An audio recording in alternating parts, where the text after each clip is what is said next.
Hello, back to Radio Seku in beautiful Sarasota, Bradenton area. Today, our guest is SERAH Khanyereri. SERAH is originally from Kenya, Nairobi, and SERAH is a golfer. She wants to be a professional golfer. Today, we are interviewing SERAH to share with us her life and story around the golf. The first part was based on her life in Nairobi. SERAH, so we just talk about your discovery in the primary school, 7 years of training, and now when did Rose decided that SERAH is good enough now to move on? Well, after clearing my secondary level of education, we sat down with Rose, and she was telling me all these like golden chances in America that I can get, because she was so determined that I had the swing and I had the game at hand. So she was talking to potential people out here in the United States, and she happened to get in touch with the faculty of Metropolitan, which are currently taking care of my studies now. And it was an exciting news when I received the news that I'll be traveling in August. I just came in August last year on 22nd. It was a good experience. Oh my God, yes. Okay, so let's go back. You were in Nairobi with your golf academy with your friends, the girls. Were you the only one selected to come to America? Yes, I was the only one who got the opportunity to come and play golf here. Well, that's an interesting story. How out of 20, 30 kids, you were the only one selected. How did that happen? So same thing. So after winning so many tournaments, and I had the potential. She kept on telling me about it, and I believed in myself. And when she came for a vacation here, she met one of the varsity coaches. Her name is Katie Rudolpher. So grateful for her, for having her. What's the name of it? The person? Katie? Can you say that Katie again? Rudolpher. Katie Rodolfo is in charge of First Tee program in New Jersey, right? Right, yeah. So they showed an interest. Katie and Katie Rodolfo is the name of the one in charge of the Metropolitan First Tee program. And they happened to link up with Naliaka Rose, and from there I started to communicate with Katie, and the process wasn't so smooth at all. I remember the very first time we tried it, it failed, and we kept on trying. So last year, that's when it came to happen. So yeah, that is all. So my understanding is you were sponsored by this lady by the name of Katie Rodolfo, and Katie Rodolfo is a head of a Metropolitan First Tee golf program in New Jersey, right? Right. And when did you receive the invitation from the Metropolitan that you have been selected to come to America? I received the news in June around 16th there, and they were telling me like, you need to get your passport ready because we have a school that has shown interest in you, and it would be great if you can get your visa done within this short months remaining, because school was supposed to start in August, late August, so I was able to make it on time. Well, tell me a little bit about that part.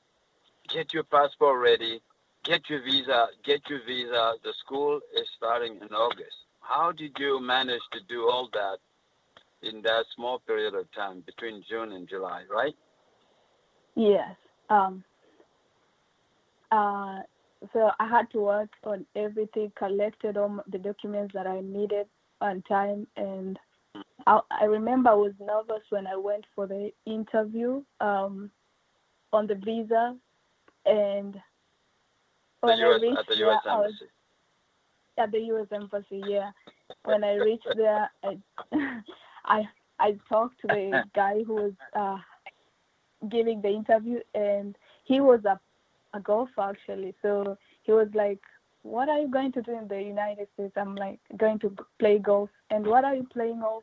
I told him I'm playing off handicap 3, and it would be so great for me to get there, showcase my talent. So that was, I remember those were the only words he taught. He like asked me, and he was like, "You have it."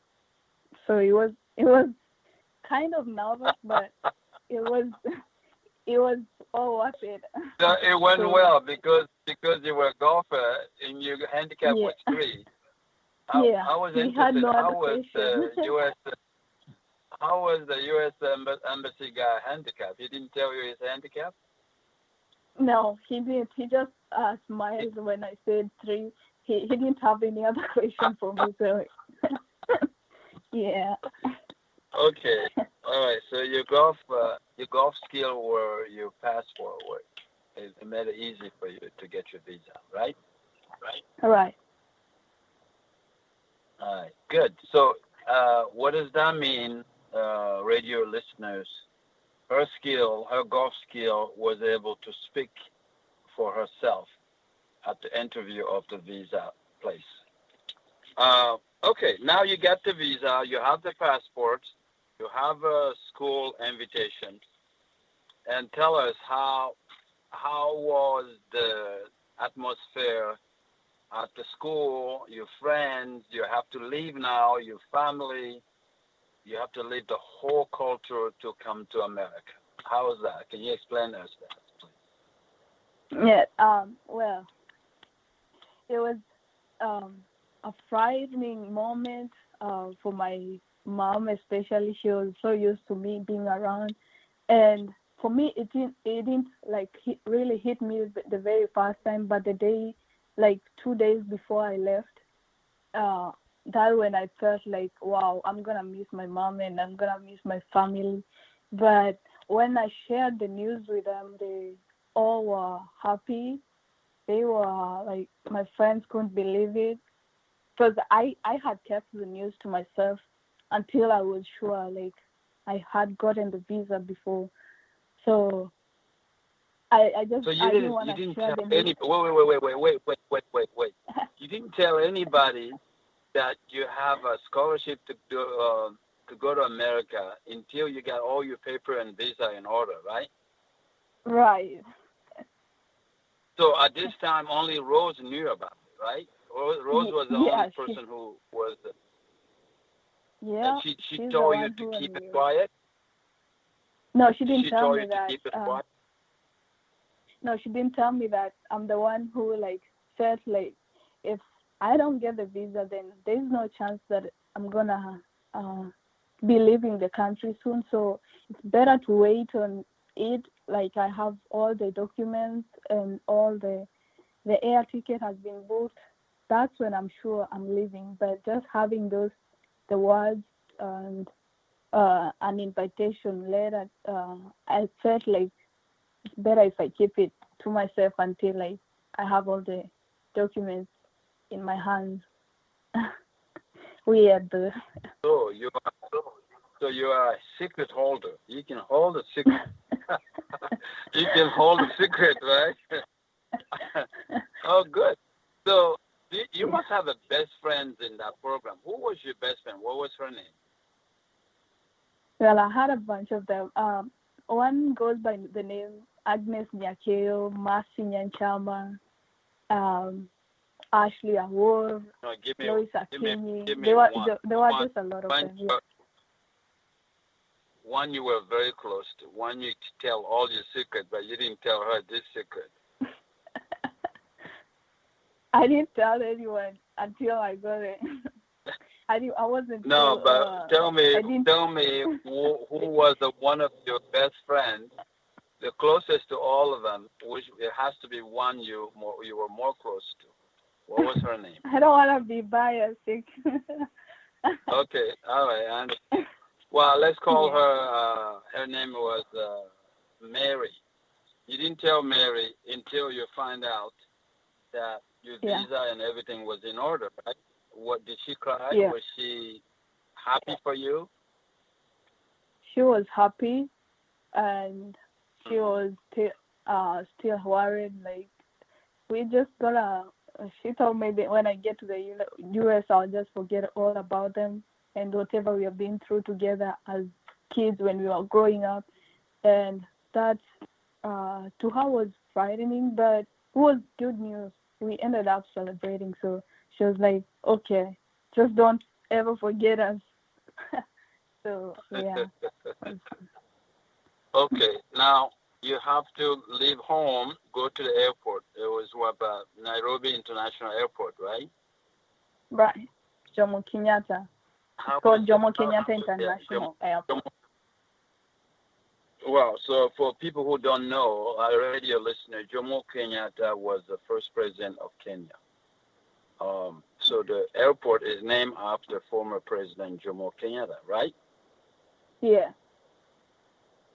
So Jomo Kenyatta Airport International. Tell me the story from home on your way to Jomo Kenyatta Airport. What was happening? Well, I had my family, the van. Some of my friends had to take an extra car just to accommodate me to the airport. And so just, I want to give a shout out to my cousin, my very close friend, and her name is Maximila Inzai, and some of my relatives, there are many, and friends as well. They accommodated me to the airport. I must say I was afraid because I had never traveled alone in the airplane, and I was coming to a foreign country. I didn't know how I'll be treated. Like I was having some discomfort in me, and when I got to the airport, it was joy mixed with sadness, and I had to bid them bye-bye. So it was, oh my God, it was I don't know how to explain it. It was hard to leave all your friends and your habits. Yeah. So you got into an airplane and you take off for America. So you're landing where? At the JFK or Newark Airport? Well, it had 2 stops. So I stopped at Stop Heathrow. in London? Yeah, in London. Heathrow, sorry. London? Yeah. I stopped at London. Took it was a 7-hour flight to London. Layoff. And then stayed there for another 4 hours before I boarded the next flight. And it was all scary because I was afraid. Very first time I was like, what if I get lost at the airport? I don't know anybody. Will I be able to go back at home? Like, it was just a mixture of confusion. The internet wasn't working so well, so I was scared. But I just managed to read all those posts, and I got to the next flight, which was, I landed in Philadelphia. Okay, you landed in Philly. Yeah. Was Philly. somebody in Philadelphia waiting for you to receive you? Yeah, Katie Rodolfo, the coach, she was there with Nicole, Edgar, and they were welcoming me. They are the ones who took me from the airport. Okay, so Katie Rodolfo was there. Now, you are in America. You landed in Philly. Katie Rodolfo picked you up from the airport. So you don't have English problems. So you speak English and then you play golf.